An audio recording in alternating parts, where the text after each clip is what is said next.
Hello everyone, welcome to Teachcraft education. Myself Nitin. आणि आज आपण घेऊन आलोय 15 जुलैचा most important current affairs. Important याच्यासाठी की आपण एक न्यूज घेतो, तिचा व्यवस्थित जे एक्झामच्या पर्स्पेक्टिव्हने जेवढे कंटेंट पाहिजे तेवढा अभ्यास करतो आणि त्याच्या related MCQ and then one liner. एक न्यूज 3 वेळेस रिव्हिजन होते. अर्ध्या तासाच्या व्हिडिओमध्ये तुमचा एक एक पॉइंट कंप्लीट होतं. तुम्हाला नंतर काही विचारलं तर तुम्हाला मोस्ट ऑफ द टाइम सांगता येतं. नंतर ती रिव्हिजन कशी करायची तो तुमचा पॉइंट आहे. ठीक आहे. So best possible thing is की जे कमी एक्झाम, कमी न्यूज आणि जास्तीत जास्त रिव्हिजन. ठीक आहे. So let's see. पहिलं directly will start with the news.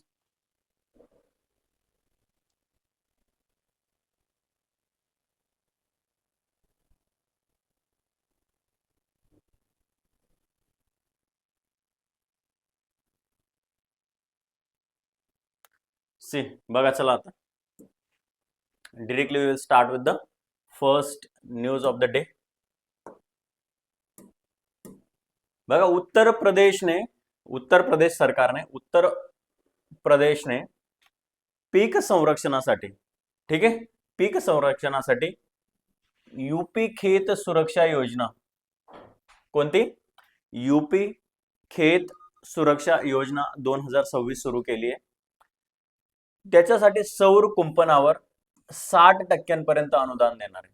60 म्हणजे सौर कुंपण जर तुम्ही केलं, सौर पॅनल जर तुम्ही इलेक्ट्रिसिटी जनरेशनसाठी जर तिथे बसवलेत, जेणेकरून तीच इलेक्ट्रिसिटी वापरून तिथेच मोटार पंप तुम्ही चालवले, तर तिथपर्यंत तुम्हाला 60% पर्यंत काय भेटणार आहे? अनुदान भेटणार आहे. ठीक आहे. मग कोणत्या राज्याची स्कीम आहे? Uttar Pradesh.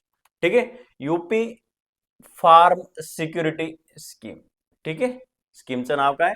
UP farm security scheme सुरू केलेली आहे, ज्या अंतर्गत बघा, भटक्या जनावरे असतील, नीलगाय असेल, रानडुकरांपासून पिकांचे संरक्षण करण्यासाठी सौर कुंपणाकरिता, सौर कुंपण म्हणजे असं कुंपण असेल की ते सौर ऊर्जेवर आधारित असेल. ठीक आहे. सहाय्य दिली जाईल.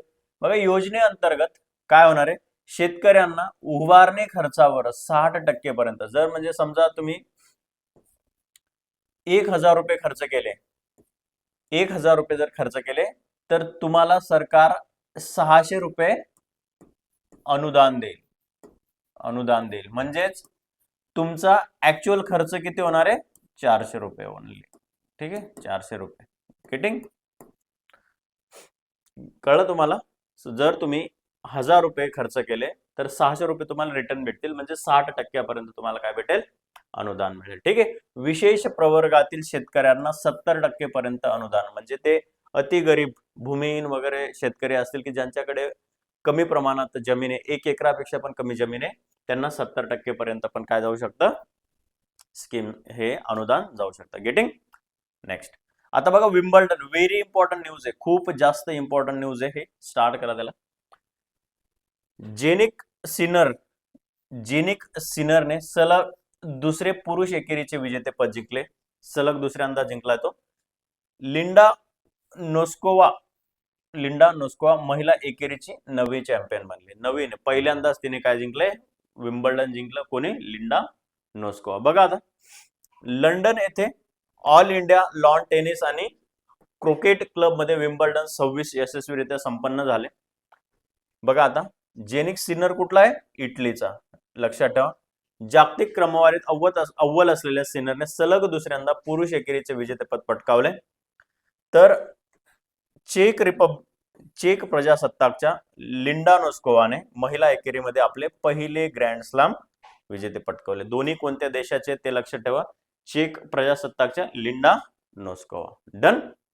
एवढा इम्पॉर्टंट 2 नाव लक्षात. जेनिक सिन्नर इटलीचा आहे आणि लिंडा नोस्कोवा चेक प्रजासत्ताकच्या. यांनी आता चेक रिपब्लिकच्या ज्या लिंडा नोस्कोवा त्यांचं पहिलं ग्रँड स्लॅम आहे. ठीक आहे.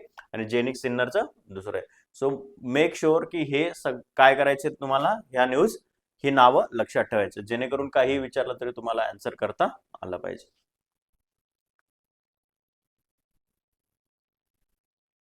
बघा आता,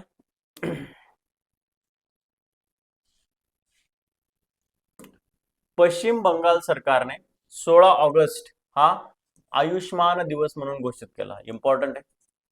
कोणत्या राज्य सरकारने 16 ऑगस्ट हा आयुष्मान दिवस साजरा करण्याचे ठरवले? आता जर तुम्ही भारताचा इतिहास वगैरे वाचला असेल, जर तुम्ही इतिहासाची अवेअर असाल, भूगोलचे अवेअर असाल, तर भारताच्या इतिहास 16 ऑगस्ट 1946 हा दिवस काय म्हणून साजरा केला गेला होता किंवा कोणत्या नावाने त्याचा उल्लेख आढळतो हिस्ट्रीमध्ये, ते मला फक्त कमेंट बॉक्समध्ये टाका.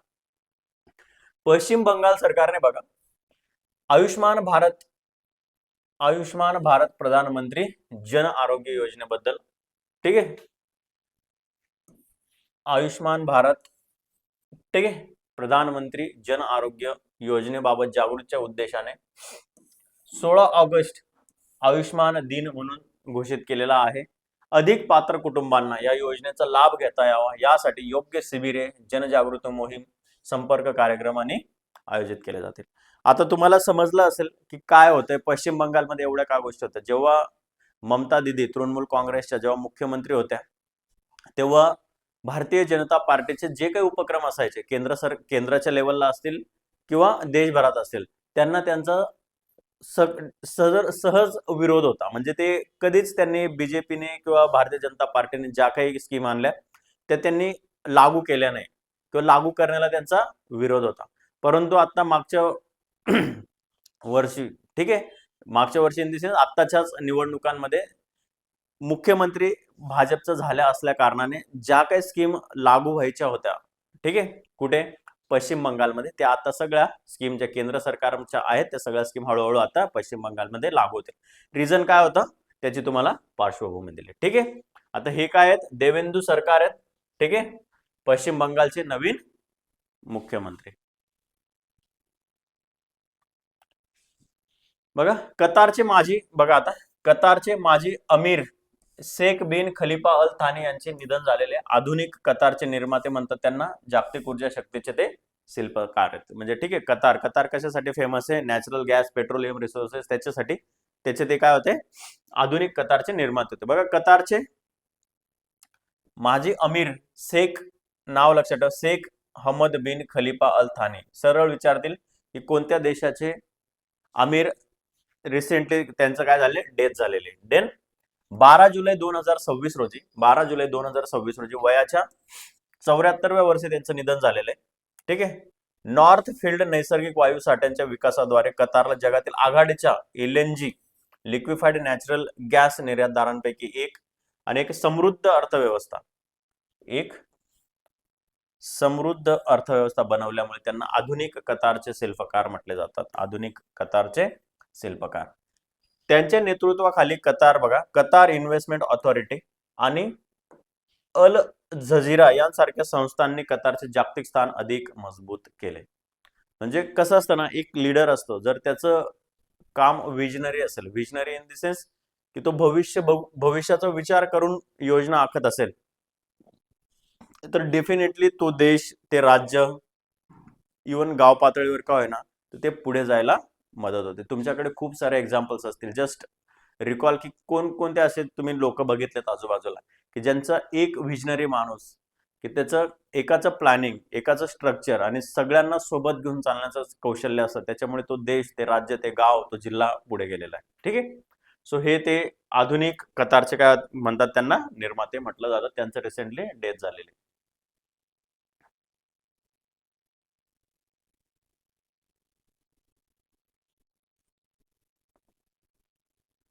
बघा गगनयान मोहिमेच्या दिशेने एक यश मिळालेले आपल्याला. इस्रोने क्रू मॉड्यूलच्या 3 महत्वपूर्ण सुरक्षा प्रणालींची यशस्वी चाचणी केलेली आहे, ठीक आहे. क्रू मॉड्यूल जे आहे, आपण जे पाठवतोय गगनयान मिशनद्वारे, त्याची यशस्वी चाचणी झालेली. कोणी केलेले?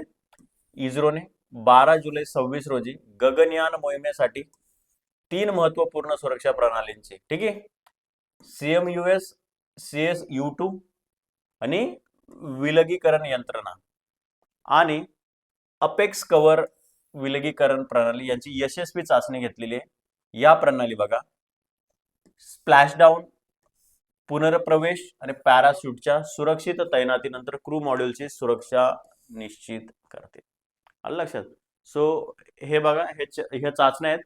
म्हणजे जर उद्या गगनयान मिशन मध्ये काही फेल्युअर आढळलं, काही घातपात, काही अपघाताची अपघात जर झाला सपोज, सो ते जे गगनयानमध्ये गेलेले मॉड्यूल क्रूज असतील, क्रू मेंबर्स असतील, ठीक आहे, ते यशस्वीरित्या पृथ्वीवर काय करायचे, परत आणायचे. त्यांच्यासाठी हे सगळं चाललंय. डन. यश क्रू मॉड्यूलच्या 3 महत्वपूर्ण सुरक्षा प्रणालींची त्यांची चाचणी यशस्वी झालेली आहे. इस्रोने केलेली आहे, लक्षात ठेवा, DRDOने नाही. बघा, 14 जुलै 2026 रोजी 14 जुलै 2026 रोजी तिसरा नमस्ते दिवस साजरा होणार. सुरक्षित आणि यांत्रिक स्वच्छता प्रणालीला प्रोत्साहन देण्याच्या दिशेने एक महत्वाचा उपक्रम आहे. लक्षात ठेवा, 14 जुलै 2026. राष्ट्रीय यांत्रिकीकृत स्वच्छता परिसंस्था नमस्ते योजनेची 3 वर्ष पूर्ण झाल्याच्या निमित्ताने भारतात 14 जुलै 26 तिसरा नमस्ते दिवस साजरा केला जाईल. म्हणजे तो कालच साजरा केला गेलाय. बघा, स्वच्छता कर्मचारी, गटार, सेप्टिक टँक कामगार आणि पूर्वी हाताने मैला साफ करणारे यांच्या योगदानाचा सन्मान करणे, सुरक्षितता, प्रतिष्ठा आणि सामाजिक समावेश यांना प्रोत्साहन देणे हा दिवसाचा काय असेल, उद्देश असेल. हा दिवसाचा काय असेल, उद्देश असेल. आलं लक्षात. सो ह्या गोष्टी लक्षात ठेवा. कोणता? 14 जुलै 2026 तिसरा नमस्ते दिवस. आता नमस्ते जी स्कीम आहे, ठीक आहे, बघा, national action for mechanised sanitation ecosystem. Done. 1 second.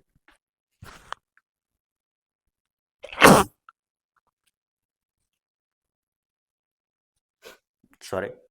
बघा,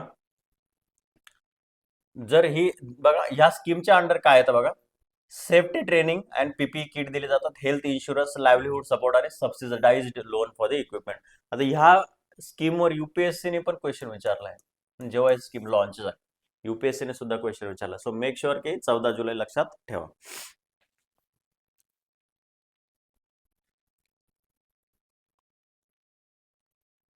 बघा, अहमदाबाद गुजरात एका तासात 361 झाडे लावून, म्हणजे बघा, सॉरी, 3.61 लाख झाडे लावून एका तासात 3.61 लाख झाडे लावून गिनीज वर्ल्ड रेकॉर्ड रचलाय. मियावाकी वृक्षारोपण. बघा, आता मियावाकी काय, जापनीज तंत्रज्ञान आहे, जपानी पद्धती झाडे लावण्याची, ठीक आहे. वृक्षारोपण तंत्राला जागतिक मान्यता मिळाली. जागतिक मान्यता मिळाली. बघा, 12 जुलैला केला हा कार्यक्रम त्यांनी. अहमदाबाद पालिकेने एका तासात 3.61 लाख रोपे लावून मियावाकी वृक्षारोपण मोहिमेसाठी गिनीज रेकॉर्ड स्थापित केलेला आहे. मोहिमेत बघा 25,000हून अधिक स्वयंसेवकांनी भाग घेतला. 35 देशी वृक्षांच्या प्रजातींची लागवड केली. आता हे बघा, मियावाकी पद्धत काय, ही जमिनीच्या लहान तुकड्यांवर घनदाट आणि वेगाने वाढणारी नैसर्गिक जंगले तयार करण्यासाठी एक प्रभावी तंत्र आहे.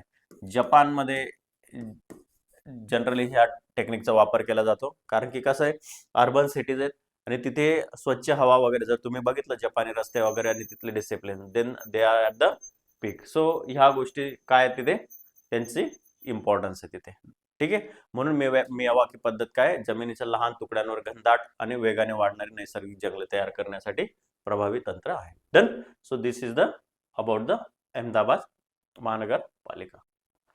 बघा, जागतिक युवा कौशल्य दिन आजचा जो दिवस आहे 15 जुलै, काय, जागतिक युवा कौशल्य दिन. युवकांना कौशल्य आधारित शिक्षण द्यायचं आहे आणि रोजगाराशी जोडण्याचा एक जागतिक उपक्रम करायचा, ठीक आहे. बघा, युवकांच्या कौशल्य विकासाला, रोजगार क्षमतेला आणि उद्योजकतेला, तांत्रिक आणि व्यावसायिक शिक्षणाला प्रोत्साहन देण्यासाठी जागतिक युवा कौशल्य दिन दरवर्षी 15 जुलै रोजी साजरा केला जातो. घोषणा कोणी केलेली? संयुक्त राष्ट्र महासभेने 2014 मध्ये केलेली आणि तो 2015 मध्ये पहिल्यांदा साजरा केला गेला होता. पहिल्यांदा 2015 मध्ये first time it was celebrated and 2025 मध्ये त्याला 10 वर्ष पूर्ण झालेले आहेत. गेटिंग? सो ह्या न्यूज लक्षात ठेवा. जागतिक युवा कौशल्य दिन 15 जुलै संयुक्त राष्ट्र महासभेने तो घोषित केलेला आहे. Getting? Now let's see. MCQ. UP Khet सुरक्षा योजनाचे मुख्य उद्दिष्ट काय? भटक्या जनावरांपासून पिकांचे संरक्षण करणे. सोलर कुंपण आपण काय करायचे, त्यांना बसवायचे. बघा, ज्यामध्ये सौर कुंपणावर 60 ते 70% म्हणजे एवढी काय भेटणार आहे, अनुदान भेटणार आहे. आणि ते कसं भेटणार आहे, DBT, direct benefit transfer, direct तुमच्या अकाउंट नंबरवर येतील. ओके, ज्यामध्ये पीक संरक्षण असेल, कृषी उत्पादकता वाढवणे, सौर आधारित शेतीला प्रोत्साहन देणे, ह्या सगळ्या गोष्टींचा काय असेल, समावेश असणार आहे. बघा, विम्बल्डन 2026 चे पुरुष एकेरीचे विजेतेपद कोणी जिंकले, जेनिक सिन्नर. कोणत्या देशाचा आहे, इटली. ठीक आहे, आणि सलग दुसऱ्यांदा जिंकला, मागचं पण त्याने जिंकलेलं. ठीक आहे, सलग दुसऱ्या एकेरीचे विजेतेपद जिंकले. आणि चेक रिपब्लिकच्या लिंडा नोस्कोवाने महिलांमध्ये पहिले एकेरीचे ग्रँड जिंकलेले आहे. ठीक आहे, 1877 पासून आयोजित केली जाणारी विम्बल्डन ही गवताच्या कोर्टवर, लक्षात ठेवा, गवताच्या कोर्टवर खेळली जाणारी जगातील सर्वात जुनी आणि सर्वात प्रतिष्ठित ग्रँड स्लॅम टेनिस स्पर्धा मानली. आता तुम्हाला सगळ्यात जुनी माहिती असेल, 1877 पासून सगळ्यात प्रतिष्ठित तुम्ही बऱ्यापैकी बघितलं असेल की ह्या वेळेस सुद्धा सचिन तेंडुलकर, शुभमन गिल, ठीक आहे, तर हे लोक तिथे बघायला होते. ठीक आहे, म्हणजे एक रॉयल काइंड ऑफ गोष्ट आहे ती, की विम्बल्डन बघायला जाणं. सो जे रिच लोक असतात किंवा खूप प्रतिष्ठित लोक असतात त्यांना तिथे आमंत्रित केलं जातं. ठीक आहे, सो आता सचिन तेंडुलकर तर गॉड ऑफ द क्रिकेट आहे आणि शुभमन गिल, आता आपली क्रिकेट टीम इंग्लंडमध्येच आहे. ठीक आहे, तर मग इंग्लंडमध्ये असतानाच इंडियन ही स्पर्धा पण तिथेच होते, लंडनमध्ये. सो इंडियन क्रिकेट टीमचा कॅप्टन, एक रॉयल सन्मान म्हणून त्यांना तिथे काय केलं जातं, आमंत्रित केलं जातं रॉयल बॉक्समध्ये. ठीक आहे, रॉयल बॉक्समध्ये मग तिथे आपल्याला बघायला मिळतात. म्हणून त्याच्यावर अंदाज लावू शकता की सर्वात प्रतिष्ठित ग्रँड स्लॅम टेनिस स्पर्धा आहे. तुम्ही हे विम्बल्डनचं बघता, तुम्ही कधी बघितलं का ऑस्ट्रेलियन ओपन हे ते इकडे हे बघायला जातील, पण त्यांना तसं आमंत्रित नसतं. म्हणून याच्यावरून पण लक्षात ठेवा की सगळ्यात प्रतिष्ठित ती ग्रँड स्लॅम आहे. बघा, पश्चिम बंगाल सरकारने 16 ऑगस्ट हा दिवस कोणता दिवस म्हणून साजरा करण्याचे ठरवले, आयुष्मान दिन. ठीक आहे, शेख हमद बिन खलिफा अल थानी यांना कोणत्या नावाने ओळखले जाते, आधुनिक कतारचा निर्माता. कतार म्हणजे त्यांचे बघा 74व्या वर्षी त्यांचं निधन झालंय. कतारमध्ये ज्या काही कंपन्या आहेत, अल जझीरा वगैरे, त्यांचं जागतिक लेवलला LNG असेल, नॅशनल लिक्विफाईड गॅस वगैरे असतील, ठीक आहे, त्या प्रोडक्शन मध्ये कतारला पुढे नेण्याचं काम त्यांच्या विजनरी डिसिजन मधून दिसून आलेलं. ठीक आहे, बघा आता त्यांचं, आता बघा काय झालेलं आहे, कतारला एक प्रमुख LNG निर्यातदार, जागतिक गुंतवणूक आणि 2022 फिफा विश्वचषक यजमान राष्ट्र म्हणून स्थापित करण्यात त्यांनी महत्वाची भूमिका बजावली. 2022 मध्ये जो फिफा वर्ल्ड कप झाला, जस्ट इमॅजिन की फिफा वर्ल्ड कप होणार आहे एखाद्या देशात, तर त्या देशाची इकॉनॉमी किती जास्त बूस्ट होत असेल. आपण नाही करू शकणार फिफा वर्ल्ड कप आयोजित, कधी होईल माहित नाही. आपली टीमच खेळत नाही तिथे, आपली टीम 140-42 वर रँकवर आहे डायरेक्ट. ठीक आहे, बट हा आपण वॉच टाइम मध्ये टॉपला आहे.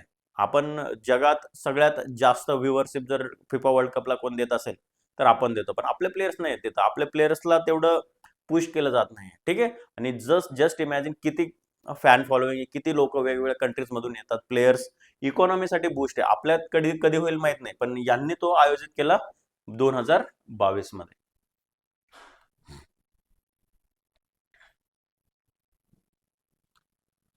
बघा, अलीकडेच इस्रोने कोणत्या मोहिमेसाठी 3 महत्वाच्या सुरक्षा प्रणालींची यशस्वी चाचणी केली, गगनयानसाठी. ठीक आहे, गगन, बघा आता हे थोडं चुकीचं एक्सप्लेनेशन आलंय. ठीक आहे, काय केलंय, इस्रोने त्याचं मोहिमेसाठी 3 महत्वाच्या प्रणालींची यशस्वी चाचणी केलेली आहे. बघा, नमस्ते योजनेचा मुख्य उद्देश काय, नमस्ते योजना बघा, हाताने मैला साफ करण्याची प्रथा बंद करून यांत्रिक सुरक्षेला प्रोत्साहन देणे. नमस्ते योजनेची बघा 3 वर्ष पूर्ण झाल्यानिमित्ताने भारतात 14 जुलै 2026 रोजी तिसरा नमस्ते दिवस साजरा केला जाईल. स्वच्छता कर्मचाऱ्यांचा सन्मान करणे, यांत्रिकीकृत आणि सुरक्षित स्वच्छता प्रणालींना प्रोत्साहन देणे आणि हाताने मैला साफ करण्याची प्रथा संपुष्टात आणणे. इथे बघा, नमस्ते 14 जुलै 26 honouring sanitation workers and building cleaner safer and dignified India. UPSC ने याच्यावर क्वेश्चन विचारला गेलेला आहे. डन.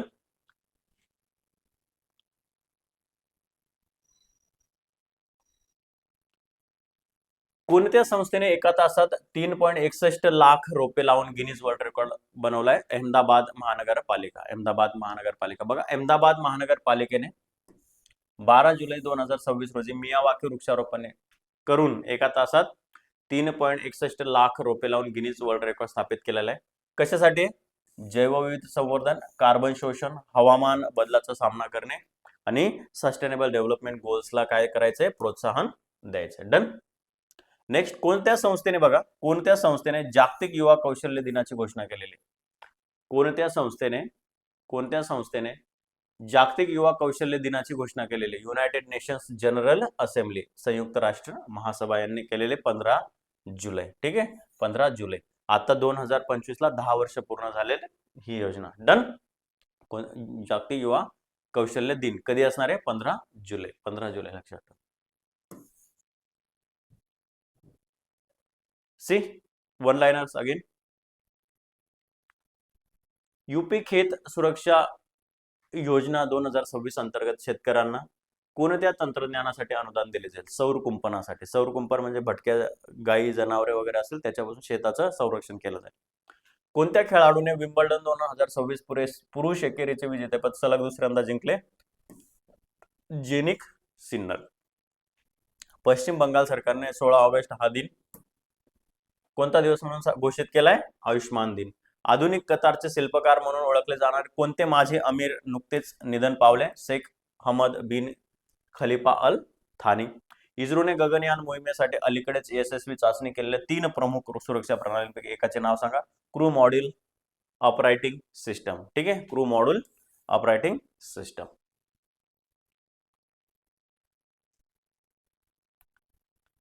भारतात तिसरा नमस्ते, बघा आता भारतात तिसरा नमस्ते दिवस कधी साजरा केला जाईल?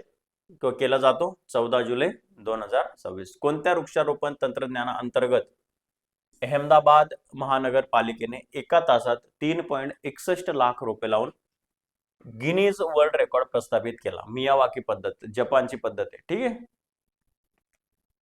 जागतिक युवा कौशल्य दिन दरवर्षी कोणत्या तारखेला साजरा केला जातो? 15 जुलैला. 15 जुलैला.